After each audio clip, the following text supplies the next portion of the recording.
is Mrs. K. You're watching Mrs. K's Healthy Eating Channel, and we're here to help you to eat well and get cooking. Together, over the next 6 weeks, we're going to be using the UK government's Eat Well Guide to learn to cook together and to learn lots of new skills like baking, steaming vegetables, frying, making bread, chopping safely. This is a great opportunity for us all to spend more time in the kitchen and to make delicious food for your whole family. But don't forget, everyone, when you finish cooking, make sure you clean up properly. There are some free resources available, which I'll tell you about as we go along, and they'll be in the description beneath this video. And don't forget to follow this channel so that when we upload new videos, you'll be notified. Session 1 on our Eat Well Guide. Now you've got a picture of the Eat Well Guides in front of you, so have a look at them and you can see the very biggest section is the green section. Now that actually is the biggest section of your Eat Well Guide. Most of your food in your day should come from fruit and vegetables. However, although they say eat 5 a day, how many of you do really eat 5 a day? I know that from the school children I've taught that most of them are eating perhaps 2 or 3 a day. So why, you ask, none of you like fruit and vegetables, some of you. So let's find out why we have to eat these fruit and why do they tell us to eat 5 a day? What is the point? Okay, so you can see all these lovely fruit and veg around me. We've got a whole array. Fruit and veg are so colourful. So at home, I've got my fruit bowl, which is always filled with all sorts of fruits, different fruits, apples, oranges, plums, grapes, bananas. I've got tomatoes. Mostly tomatoes should be kept out the fridge and not in the fridge. And most important, my avocados. And I've got my avocados next to my bananas actually, because bananas ripen fruits quicker. So if you want something to get ripe quickly, put them with a bunch of bananas. I've also got the things that I've had in my fridge, my carrots, parsnip, my sweet corn, red cabbage, which is filled with all sorts of good nutrients, my broccoli. Broccoli is like a superfood. Broccoli is so high in vitamin C, most people don't even realize that, as well as good folic acid. And my colourful tomatoes, olives, and I'll tell you why olives are so important soon. Okay, so this is an image of our colourful Eat Well Guide vegetables. Now I'm going to explain to you why we should eat these things. Now I want you to imagine, I use K'Nex. K'Nex is a brilliant way of explaining this. So I've got here some healthy cells. These are all healthy cells in your body. And these healthy cells are kept healthy only when you eat these things. So I'm going to explain why. So let's say that these healthy things, what they do is they fight diseases, viruses, colds, all sorts of things. This is your immune system. These are the things that will help you fight off any sickness. Your vitamin C and your vitamin A and E are the things that you need to eat. Unfortunately, what happens when we pick up diseases, all sorts of sicknesses, they introduce like monster cells. So these monster cells come into our bodies and they try to fight the good cells. And how they do that is that, if you notice, these monster cells have all got something missing. Do you see that? They've got something missing. Now they come along and they really are nasty inside us. They come along and they steal from the healthy cells. So they take that off a healthy cell and they make themselves, they make themselves full. So they are now fighting fit, and they are going to fight your healthy cells. And more, the more free radicals we have, the more they take our healthy cells. And so our healthy cells start becoming less healthy. And so eventually, as we get these free radicals getting stronger and stronger, they might start taking over. So let's find some. Okay, so here we are. All our healthy cells are becoming weaker and weaker. And eventually the red ones are all surrounding them, and they're taking away all the body's way of fighting these, because there's always a war going on between healthy cells and these sicknesses.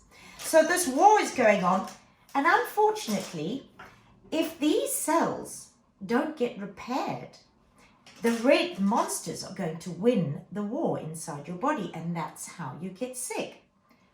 But there is hope, and that is in all of this. Because when you eat these things, when you eat vitamin C, now vitamin C you get in fruit, citrus fruit. There will be vitamin C in all of your fruit. Broccoli is very high in vitamin C. Another thing that's high in vitamin C are red peppers. I've already cut this one ready for our practical, but all peppers are very high in vitamin C. All berries, raspberries, strawberries, blueberries, blackberries, they are all extremely high in vitamin C. So those are really good for you to eat. So most of this here has got vitamin C. Then vitamin A, well, vitamin A is in all orange and red fruit and veg. So let's think, how many orange fruit and veg can you think of? Carrots, oranges, satsumas, tomatoes. What about yellow and red peppers? Mangoes. There's all sorts of things that have got yellow. Look at this bunch of tomatoes here, all the colors. These will all contain vitamin A as well as vitamin C. You need 3 vitamins to fight these. Vitamin C, vitamin A, and then the last one, vitamin E. Now, vitamin E is not eaten in a lot of fruit and veg. You get them from specialized places. For example, olives. Olives are full of vitamin E. And of course, we know what they do when they press olives. They make olive oil. So olive oil is a good source of vitamin E. That's why it's always good to cook in vitamin E and to make your salad dressings with vitamin E. Plus, good old avocados. Avocados are full of vitamin E. So a good idea to start introducing these into your diet. And nuts. Nuts also have vitamin E. So all those things together. And in fact, if you look at the letters, it's vitamin A, vitamin C, vitamin E. That creates a word, doesn't it? ACE. So let's ace our vitamins. Now let me show you what happens when you eat ACE. ACE comes along and introduces, you eat your vitamins and your fruit and veg, and they introduce these new things, which will go around repairing your good, your good cells. So they will come along and repair your good ones, and then the good ones will start having more power to attack the red ones. And then the red ones will not win the war of sickness inside your bodies. But unfortunately, it's an ongoing war. It doesn't end it happens every day. So more free radicals come into your body and are created from all sorts of things. And these will keep attacking these green healthy cells. So what you have to do is eat 5 a day. And the reason we have to eat them a day is because this little war is going on inside your bodies every day. And actually, 5 a day is not even that much. If you can get to 7 or 8 or 9 a day, then you will be sure that your healthy cells are staying as healthy as possible.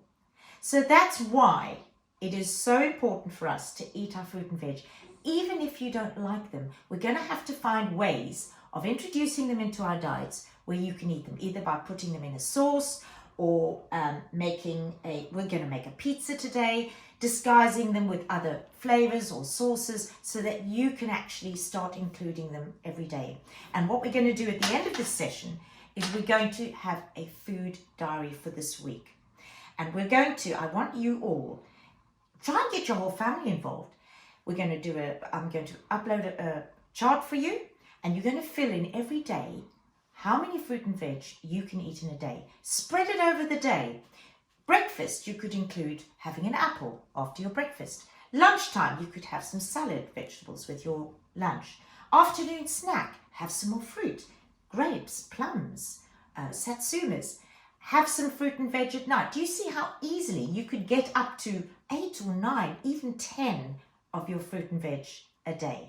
So take it seriously, guys, because this is about your body. If you don't eat these things, you're going to have lots of monsters, free radicals, fighting your good cells. And that's going to set you up for illness, and possibly illness in later life as well. Okay, so let's look at now our practical work, which we're going to do now, because all our sessions are divided into two. We do theory first, and then looking at how we can incorporate these fruit and veg in a day. What we're going to do today is we're going to make a pizza. Now, you all love pizzas, I know that. So we're going to come up with a healthy pizza, which can be like, we could call it a 5-a-day pizza. So I've made my dough. Now, making bread is, you've got lots of time at home, so you can make your own bread dough. Follow a bread recipe. I'll upload a bread recipe, and you will be kneading. Don't forget to knead your dough once you've mixed it all together. This is how you knead, with the back of your wrist, and you push the bread like that, okay? You're pushing it because you're wanting to stretch your gluten. The gluten is what makes the pizza dough stretchy, and we want stretchy dough, and we're stretching this gluten. So you're going to be pushing it, and you need to do this for a good 10 minutes. Now, this is an ideal time for you and your family or brothers and sisters to get around the table and have a chat while you're kneading your dough. It's very satisfying, and it's quite a lovely thing to do. Okay, make sure that if your dough is a bit sticky, put some flour on your surface. If your dough is nice and dry, you could put some little bit of oil on the surface to make sure that it doesn't stick. But my dough is nice and ready now, so I'm going to, it's ready to roll. I've already proved it, and I'm now going to roll it out so that we can put it on our pizza tin. And over here, I've got my pizza tray ready, and I'm just going to get some flour to flour my surface. Okay.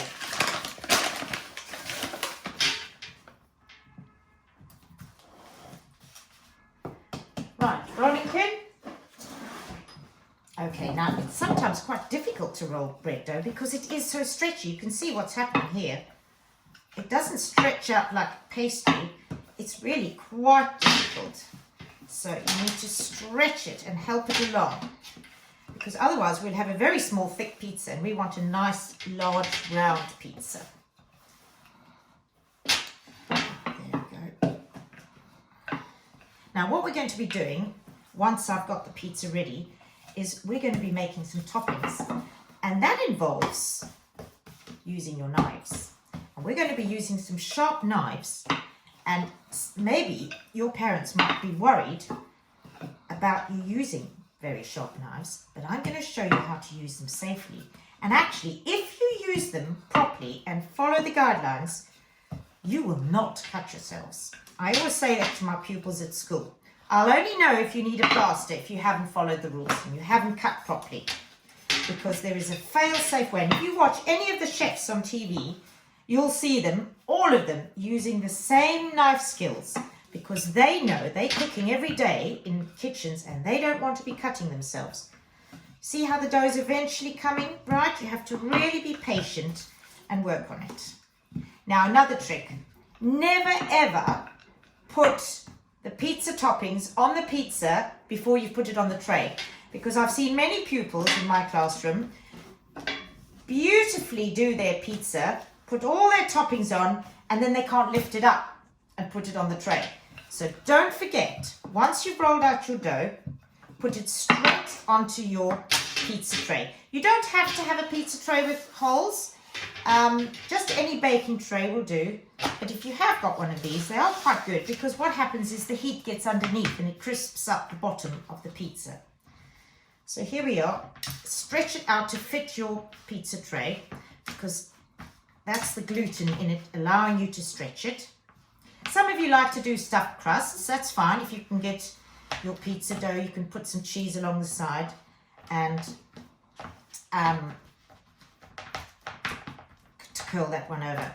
Now, something that's fascinating about a pizza is that we can actually, if you look at that whole Eat Well guide, you could actually make an Eat Well guide literally on your pizza, because we could cover every part of the Eat Well guide. Because although we're looking at fruit and veg, we've got our flour, our bread. This is bread dough. The Italians, their form of a sandwich is a pizza. Basically, it's just an Italian sandwich.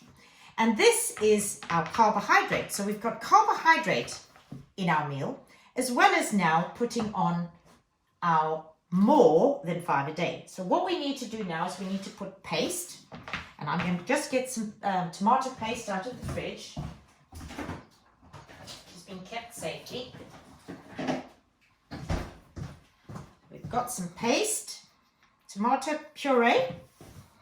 And we're going to spread that on. You just put a bit of tomato puree on, like that. And spread it nicely all around your pizza. And don't, make sure you go around to the edges, because people who are eating the crust are going to want some of your pizza fillings and toppings right to the end as well. Don't just put it in the middle. Right, so smooth it out. Nice covering all over your pizza. And then you don't need to buy a special jar of pizza topping. All you need is some tomato puree. Most of us have got some tomato puree in our store cupboards. Just use a bit of that. There's no need for any expensive ingredients. Okay, so just another dash over here, and we should be ready. Now what we're going to do now, which is what most pizza sauces have in the jars that are ready made, just some herbs in them. So we've got our tomato. Let me just grab herbs from the herb cupboard, and we just slightly sprinkle some herbs on the top for a bit of flavour. Okay, right, now we're ready. We're ready now for our toppings. First of all, I have got some red pepper. I want red pepper because I know it contains vitamin A and vitamin C. I've got some mushrooms, just for some flavour. I've got some red onion, and I've got some sweet corn. Now, I love sweet corn on my pizzas. You could use either a tin of sweet corn, or you could use fresh sweet corn. But if you're going to use fresh sweet corn, you will need to cook it first. The way you cook is also important for our 5 a day, because if you use a steamer, and believe me, if you haven't got one of these in your kitchen, I highly recommend that you get one. A steamer is the most healthy way of cooking. It makes sure that most of the vitamins are kept in, because there's one downside with vitamin C, not A actually.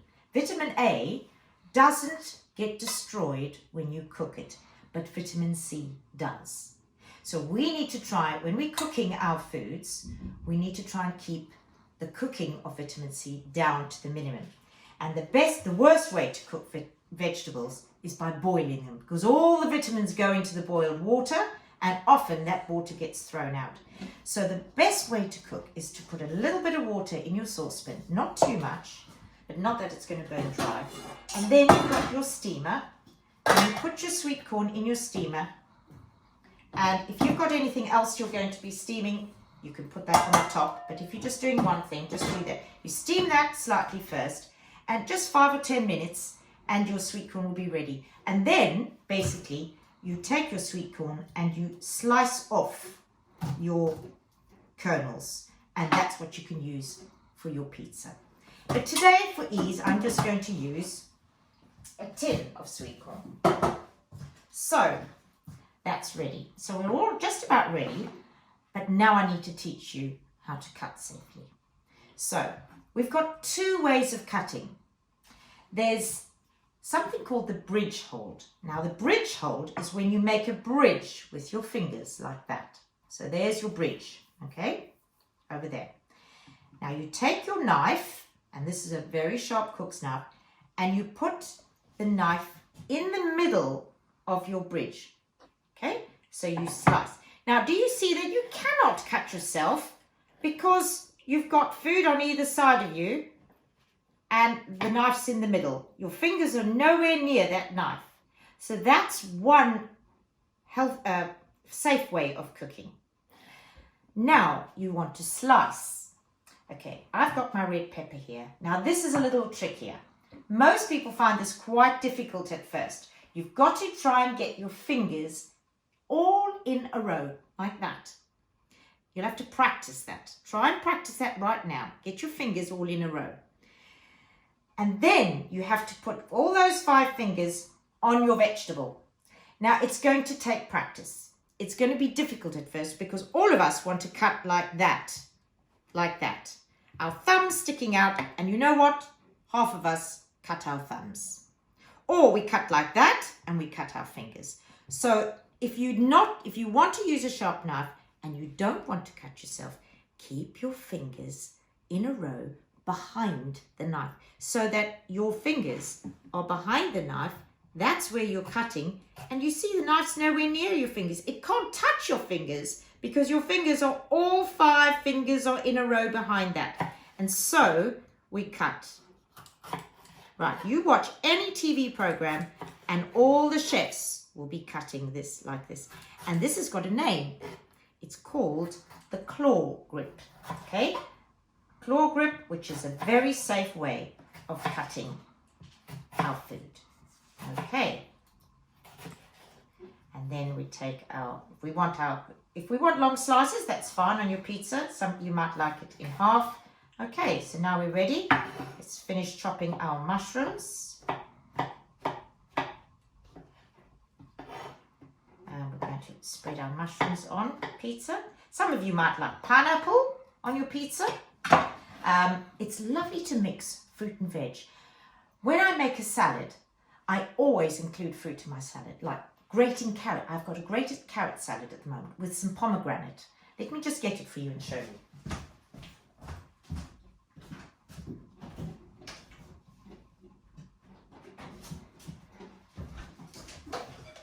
Pomegranate seeds are absolutely bursting with vitamins. Vitamin A and vitamin C. And to mix pomegranate seeds in with your salad gives your salad a lovely crunch. And pomegranate seeds, when you bite into them, they're like little tiny bursts of juice. And they are such healthy fruits. But if you don't like pomegranates, another good fruit to mix in with your carrot salad or your coleslaw is mango. Mango is a lovely thing to have in your salads. Don't keep fruit and veg separate. Try and mix them as much as possible. That is always a good way if you don't want to eat your vegetables and fruit separately. Lovely way to eat them. Join them all together. Right, so let's start with our pizza now. Let's get on with our pizza. So we're going to start laying our vegetables. So we're going to put some red pepper on. So just scatter that on. Okay, that's probably enough. That bit got broken off. Now I've got some red onion that I've sliced here. So I'm going to put some red onion on. Now it doesn't matter. Don't be going, oh yuck, I don't like that. You choose the vegetables you like. You go, and it's not about having to eat certain vegetables. It's eating a variety, and you choose what you'd like to eat. So I know that my children love eating mushrooms on their pizza. So I'm going to put some mushrooms on. You may not like mushrooms, and that's absolutely fine.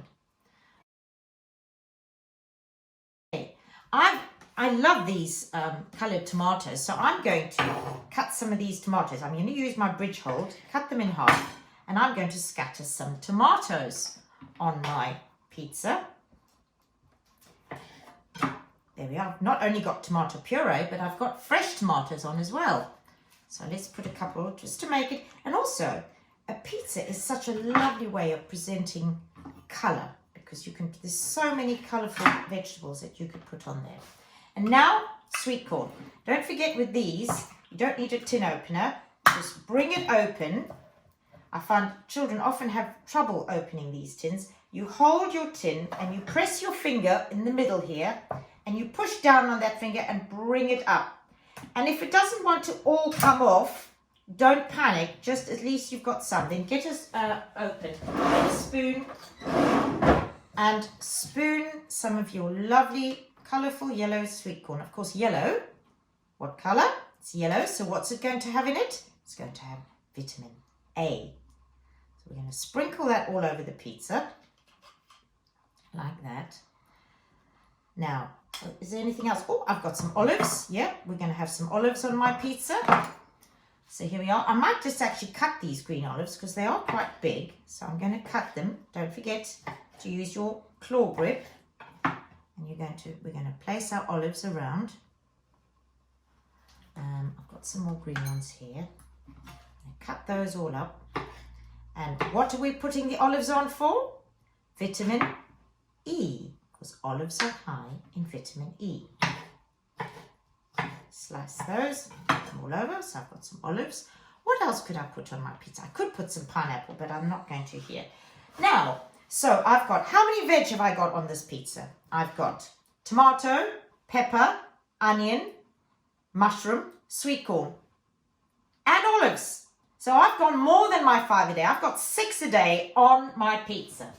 And then I'm going to put some, now if we look round, so we've got something from the fruit and veg on the Eat Well guide. We've got the carbohydrate from the yellow section. And now I'm going to put something from the protein section, which is ham. So we're going to have ham on our pizza. You could put tuna. You could put any kind of fish. Anchovies are lovely on pizzas.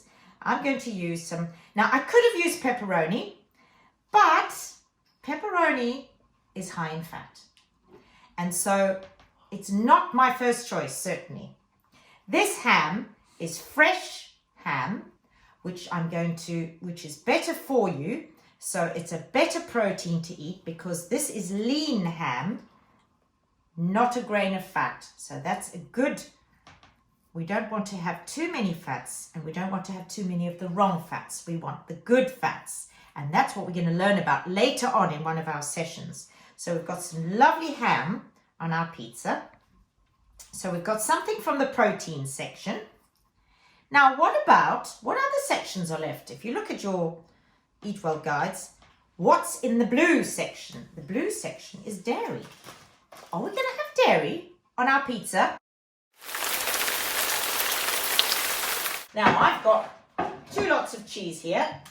I've got the traditional Italian cheese, which is your mozzarella. I'm just going to pop these back in this dish here so we can make some space to cut our cheese. Okay. Right.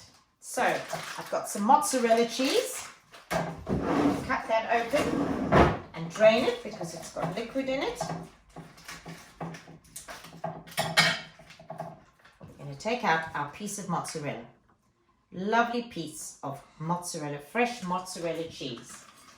And I'm going to slice this.